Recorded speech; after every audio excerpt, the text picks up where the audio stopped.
बिस्मिल्लाहिर्रहमानिर्रहीम। आज का जो हमारा टॉपिक है ये treatment of the prepaid expenses part B है।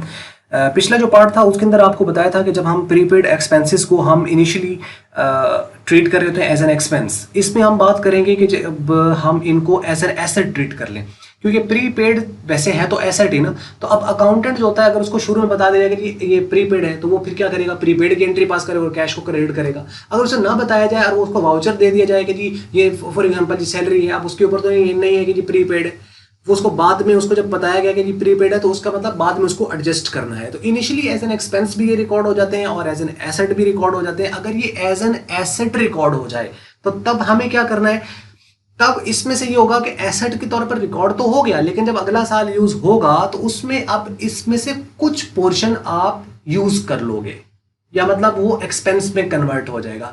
तो अब चूंकि सारे का सारा एसेट ट्रीट किया गया था, अब इसमें से जितना पोर्शन आप यूज कर लोगे उतना उस एसेट में से माइनस कर देना, बिल्कुल ऐसे जैसे डेप्रिसिएशन होता है।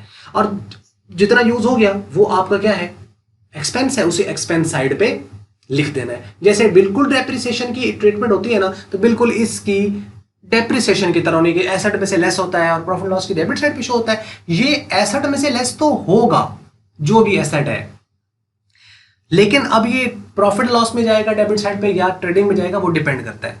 फॉर एग्जाम्पल कि अगर आपके पास प्रीपेड वेजेस हैं तो हम क्या करेंगे, बैलेंस शीट में लिखेंगे टोटल प्रीपेड वेजेस, और बैलेंस शीट में जो प्रीपेड लिखी होंगी उसमें से जितने आपके एक्सपेंस बन गए, यानी वेजेस जितने एक्सपेंस बन गया इस साल जिसके बेनिफिट ले लिए उसमें से लेस कर देंगे। और ये जो एक्सपेंस है इसे अब ट्रेडिंग अकाउंट की डेबिट साइड पे शो करना है। और अगर यही आपके पास इंटरेस्ट होता तो इंटरेस्ट ट्रेडिंग अकाउंट में नहीं लिखा जाता, वो लिखा जाता है प्रॉफिट एंड लॉस में। तब क्या होता, वहां लिखा होता है प्रीपेड इंटरेस्ट बैलेंस शीट में, उसमें से हम लेस कर देते interest as an expense, interest expense हम उसमें से लेस कर देते, और वो जो इंटरेस्ट था उसे प्रॉफिट एंड लॉस अकाउंट की डेबिट साइड पे शो करते हैं। मींस के डिपेंड करता है कि ट्रेडिंग में जाएगा या प्रॉफिट एंड लॉस में जाएगा, डिपेंड्स।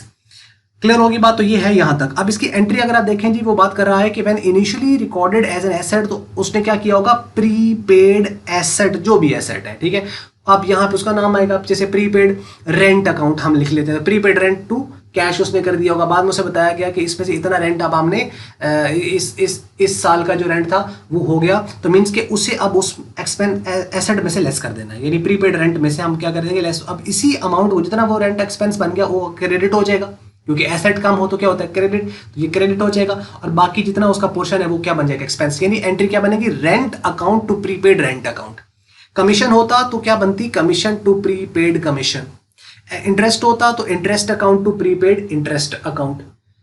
तो व्हाट्सएवर जो भी यहां पर आ रहा है, अगर इंश्योरेंस है तो इंश्योरेंस टू प्रीपेड इंश्योरेंस, जो भी एसेट एक्सपेंस वगैरह होगा वो इस तरह करके, तो मतलब इसको इस तरह एडजस्ट करेंगे। पिछले में अगर आपको याद हो तो यहाँ पे हमने एक्सपेंस टू कैश किया था और बाद में एक्सपेंस को क्रेडिट करके यहाँ पे हमने इसको एसेट ट्रीट किया था। इसमें हम एडजस्टिंग में इसको एसेट ट्रीट कर रहे हैं और एक्सपेंस को माइनस कर रहे हैं। यहां पे इसको एक्सपेंस, तो एसेट तो वो पहले ही ट्रीट हुआ है, अब हम एसेट को कम कर रहे हैं और जितना पोर्शन हमने उसमें बेनिफिट ले लिया है उसे हम अपना एक्सपेंस ट्रीट कर रहे हैं। यानी एक्सपेंस बाद में ट्रीट कर रहे हैं, एसेट पहले ट्रीट किया गया था। पिछली में उसको एक्सपेंस पहले ट्रीट किया गया था और एसेट बाद में ट्रीट किया गया था, इतना ही फर्क है दोनों के हिसाब से ये। अच्छा, एक बात यहां मैं ऐड कर दूं कि इनिशियली वो एक्सपेंस ट्रीट किया गया हो या इनिशियली वो एसेट ट्रीट किया गया हो, अगर प्रीपेड कोई भी आइटम, जैसे प्रीपेड रेंट है, प्रीपेड इंटरेस्ट है, प्रीपेड कमीशन है, प्रीपेड सैलरी है, प्रीपेड आपकी वेजेस है, कोई भी आइटम है, अगर वो ट्रायल बैलेंस के अंदर दिया हुआ है तो एसेट ही है। ये हमें नहीं सोचना उसके अंदर कि अच्छा कि अब इनिशियली एक्सपेंस ट्रीट किया गया या अब ये ट्रीट किया तो क्या फर्क पड़ा, कोई फर्क नहीं है। प्रीपेड होते ही एसेट है और इनका बैलेंस डेबिट होगा, तो जब इनका बैलेंस डेबिट है तो मतलब इसको प्रीपेड वैसे ही हमारे क्या होते हैं, एसेट होते हैं इन एनी केस। लेकिन फर्क सिर्फ इतना पड़ रहा है इनके ऊपर कि अगर इनिशियली ट्रीट हो तो एक्सपेंस ट्रीट हो तो फिर वो एक्सपेंस में से लेस होकर एसेट साइड पे शो होते हैं, और अगर इनिशियली एसेट ट्रीट हो तो फिर वो एसेट में से लेस होकर एक्सपेंस साइड पे शो होते हैं, चाहे वो ट्रेडिंग हो या चाहे वो प्रॉफिट एंड लॉस अकाउंट हो। तो लो जी, ये तरीकाकार है इसके अंदर। अब इसमें आप देख लीजिए कि इसमें trading and profit and loss account यहाँ पर है, तो इसमें सैलरी जो है यहाँ पे हमने इसको सपोज करेंगे ये वो अमाउंट है जो कि एक्सपेंस बन गई, हमने इसको इधर लिख दिया। और प्रीपेड सैलरी बैलेंस शीट में लिखी हुई थी, उस प्रीपेड सैलरी में से वो सैलरी लेस कर दी जो हमारा एक्सपेंस बन चुका है, जो कि ये वाली रकम है। फर्ज कर लें जैसे यहाँ पे 20,000 है, तो 20,000 में से 5,000 जो है वो एक्सपेंस बन गई। तो हम क्या करेंगे, जो 5,000 एक्सपेंस है उसी को शो करेंगे ना प्रॉफिट लॉस की डेबिट साइड में 5,000, और 20,000 में से 5,000 लेस कर देंगे, तो बाकी अभी भी जो 15,000 बच रही है वो अभी भी प्रीपेड है और वो अभी भी एसेट है। और ये आहिस्ता आहिस्ता एसेट जो भी है ये उसमें से कम होते होते होते एक वक्त आएगा कि ये जीरो हो जाएंगे, नील हो जाएंगे। ये है ट्रीटमेंट इसकी, जब इनिशियली एसेट ट्रीट किया जाए तो इस तरह आपको करना होता है। उम्मीद करते हैं पिछली वीडियो आपने देखी है वो और ये मिला के आपको जो है वो प्रीपेड एक्सपेंसेस की ट्रीटमेंट समझ लगी होगी। तरीकाकार बहुत आसान है। अंदर दिए गए ट्रायल बैलेंस के अंदर तो हमको एसेट ट्रीट करते हैं, वैसे नॉर्मली क्या होते हैं लेस होते हैं और एसेट साइड पे शो होते हैं जब आपके इनिशियली एक्सपेंस हो, और बाकी एसेट पे से लेस होते हैं एज एन एसेट आपके शो होते हैं, और एक्सपेंस साइड पे तो उनको ऑब्वियसली लिखना ही होता है। तरीकार आपने इसको जो है वो देख लेना है ताकि आगे जब हम इसकी एग्जांपल शुरू करें तो आपको प्रॉब्लम ना हो।